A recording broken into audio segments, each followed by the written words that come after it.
प्यारे दोस्तों नमस्कार, मैं रिपोर्टर राहुल आंधी आपके साथ अभी हम मौजूद हैं जिला अधिकारी आंछा विश्वकर्मा के घर पर।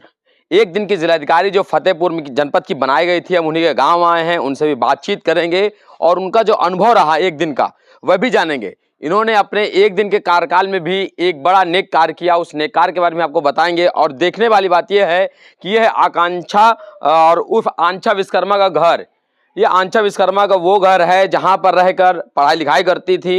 इसी गांव से अपने विद्यालय आना जाना होता था इनका, और साइकिल से जाती थी। आप लोग साइकिल से पढ़ने विद्यालय तक गई, 6 से लगाकर 12 तक की पढ़ाई की। 12 के बाद जेईई मेंस निकाला। जेईई मेंस निकालने के बाद इनका इच्छा थी कि ये जिलाधिकारी बने, और इन्होंने यूपी टॉप 10 की जब सूची जारी हुई इंटरमीडिएट के छात्र छात्राओं की, तो उसमें उन्होंने पाया अपना तीसरा स्थान।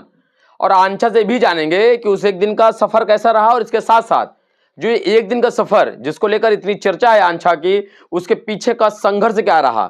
चूंकि वैसे भी लोग कहते ही हैं कि जो सफर, रास्ते का जो संकट होता है वो लोगों को नहीं दिखाई पड़ता है, दिखाई पड़ता है तो सिर्फ उसकी तरक्की, सिर्फ उसका नाम। जो आंछा ने एक दिन में कर दिखाया, क्या उसकी ये भी इच्छा है कि वो आगे भी इस सम्मान के हकदार बनी रहे?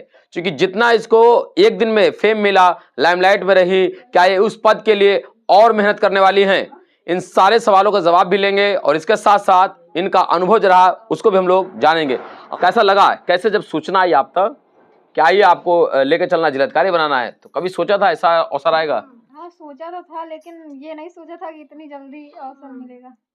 एक दिन का जिलाधिकारी, कैसा लगा? जिस जनपद में आप जन्म ली उसी जनपद की जिलाधिकारी बन गई। वैसे तो ये काफी मुश्किल होता है, जो भी आईएएस ऑफिसर्स होते हैं वो अपने जिले में पोस्टिंग उनकी बहुत ही कम होती है, लेकिन ये बहुत ही अच्छा रहा कि मुझे मेरे जिले का एक दिन का जिलाधिकारी बनाया गया। तो एक दिन में आपने एक काम भी किया, एक वृद्ध महिला को आपने उनको जमीन भी दे दी आवास बनाने के लिए, और कई सारे फरियादी अपनी अपनी शिकायतें लेकर आए थे, जिनमें से एक मतलब दिव्यांग थे, मतलब विकलांग थे, उनकी पेंशन नहीं आ रही थी, उसके लिए भी कार्यवाही की गई है। अच्छा, निर्देश दे दिए आपने कि इसको पेंशन मिलनी चाहिए इनको। और कैसा रहा सारा दिन का सफर, जरा हमको भी विस्तार से बताइए। सबसे पहले तो हम विकास भवन में माननीय प्रोबेशन अधिकारी जी के पास गए, रेशांत श्रीवास्तव उनका नाम है, और उनके बाद माननीय सीडीओ सर के पास गए, और सीडीओ सर के साथ उनकी ही जो गाड़ी थी उसी से हम माननीय जिलाधिकारी जी के कैबिन में पहुंचे थे, दफ्तर वहां पहुंच गए। फिर उन्होंने स्वागत किया और अपनी चेयर में बिठाया था, और इसके बाद आगे कार्रवाई करने के लिए आपसे कहा। फरियादी भी आए अलग अलग, है ना? कैसा लग रहा था कि एक यूपीएससी टॉप करके आया, पढ़ के आया, इसके बाद वो जिलाधिकारी बना, और आपने इंटरमीडिएट में उत्तर प्रदेश में अपना तीसरा स्थान पाया, और मिशन सशक्तिकरण जो सरकार की योजना चल रही है उसके बारे में आपको मालूम है? हाँ, मिशन सशक्तिकरण का मतलब जो उद्देश्य है वो ये है कि महिलाओं को सशक्त बनाने के लिए ये माननीय मुख्यमंत्री जी का एक प्रयास है, और उसी प्रयास के अंतर्गत आपको एक दिन का जिलाधिकारी बनाया गया। तो आपको लगा कि उस दिन आप रोज की जो आंछा थी, कल की आंछा में और रोज की आंछा में कितना डिफरेंट पाया आपने? जी, एक अलग तरह की एनर्जी हम फील कर पा रहे थे, और एक काफी प्राउडी मोमेंट था वो, है ना? जी। लोग आगे पीछे, आइए मैडम, आइए मैडम। क्या लग रहा है कि ये एक दिन के लिए ही खुशी चाहिए, या जीवन में आप चाहते हैं कि आप? सर, ये मेरी मतलब ये इच्छा है कि मैं आगे चल के आईएएस ऑफिसर ही बनूं। आईएएस ऑफिसर बनना चाहती हैं आप? अच्छा, तो जब आप जिलाधिकारी बनी एक दिन की, तो क्या लगा? अपने गांव को लेकर क्या ख्याल आया?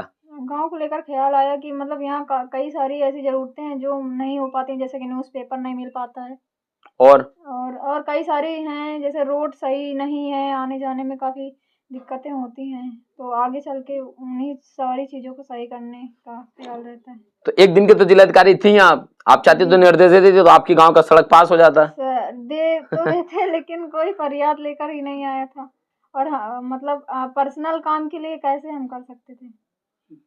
ये तो सार्वजनिक काम होगा ना, आप करते तो पूरे गांव को लाभ मिलता है इसका। सार्वजनिक मतलब कोई आता तो करते ना, कोई आया ही नहीं। मतलब लगा कि खुद से कैसे चिट्ठी लिख दें, हैं?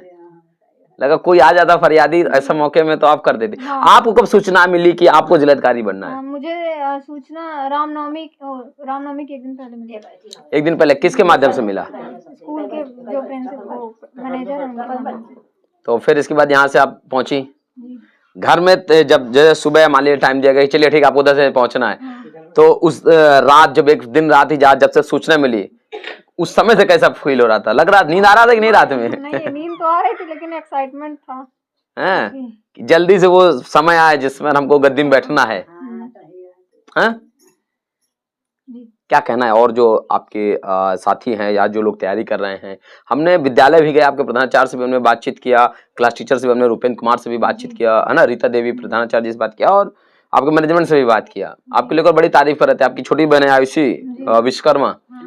उसको भी लेकर लोग तारीफ कर रहे थे, बोले कि ये तो उस अपनी बहन से भी ज्यादा अच्छा नंबर लेके पास होगी। जी, तो ऐसा लगता है आपको कि वो आपसे आगे निकलेगी? हाँ, उसकी मेहनत ही भी इतना बताती है कि वो मुझसे ज्यादा आगे मतलब ज्यादा नंबर आएंगे उसके। कैसे तैयारी करते थे आप लोग? कैसे पढ़ाई करते थे गांव के एटमॉस्फेयर में रह के, जहाँ बकरी भी है हाँ। कि जाओ उसको वहां बांध आओ, ये भी हाँ, करना पड़ता होगा? करना पड़ता है, करते भी हैं और भी कई सारे काम होते हैं जैसे खेतों में भी जाना पड़ता है, तो उसके साथ साथ पढ़ाई को भी मैनेज करना पड़ता है।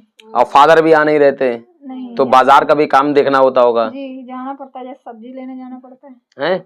तो इन सब के बीच में कितने घंटे स्टडी करते थे? क्या शेड्यूल बनाया था आपने अपना? मतलब हम लोग खाली नहीं बैठते थे, खाली टाइम पे हम लोग घर का काम कर लेते थे और अदर टाइम पे हम लोग पढ़ाई करते थे। फादर क्या करते हैं बेटा? पिताजी मेरे मजदूर हैं, मजदूरी करते हैं। मजदूरी करते हैं? जी। कहाँ करते हैं? अभी तो यहीं थे, अभी बारिश के मौसम में चले गए वहाँ, गोवा चले गए हैं, अभी दिवाली में आएंगे। गोवा चले गए, मजदूरी की तलाश में भी गोवा तक निकल गए। जी। तो कैसे देखती हैं आप उत्तर प्रदेश के विकास को? चूंकि बताइए आप उत्तर प्रदेश में अगर मजदूरी भी ना मिले उत्तर प्रदेश के लोगों को, मजदूरी करने गोवा जाना पड़े, तो आप कैसे फिर देखते हैं उत्तर प्रदेश के डेवलपमेंट को? डेवलपमेंट की बहुत ज़्यादा ज़रूरत है, खासकर बेरोजगारी बहुत ज़्यादा बढ़ चुकी है, लेकिन सरकार ये काफ़ी प्रयास कर रही है कि बेरोजगारी को काफ़ी हद तक कम किया जाए, लेकिन प्रयासरत तो है, एक दिन में तो पॉसिबल नहीं है, लेकिन धीरे धीरे संभव हो जाएगा। लगता है आपको संभव होगा धीरे धीरे? और चीजें घर में जब वापस आई, जब आप एक दिन का चार्ज संभाल के, तो घर वालों का क्या कहना था? मम्मी ने क्या कहा आपसे? सब लोग तो यही कह रहे थे कि मतलब सब लोग पहले बधाइयाँ दे रहे थे और उसके बाद बहुत खुश हुए सब लोग। लगा आपको कि अब एक जिम्मेदारी बढ़ गई है, अब तो इसको लगता है कि क्वालिफाई करना ही है? हाँ, मतलब अलग से एक एनर्जेटिक मूवमेंट हर टाइम लगा रहता है, काफ़ी मोटिवेशन भी मिला पढ़ाई का, है ना? हाँ। देखा एक पावर को समझा ना आपने कि अगर आईएएस हम बने, एक अच्छा एक्सपीरियंस भी मिला जिसके थ्रू काफ़ी सरल हो जाएगी ये जर्नी। हाँ, कि क्यों बनना आईएएस, पूरा सिस्टम देख के आए एक बार, है ना? अभी तक यही क्वेश्चन था क्यों बनना है, लेकिन अब उसका रीजन मिल चुका है। रीजन मिल चुका है। जी।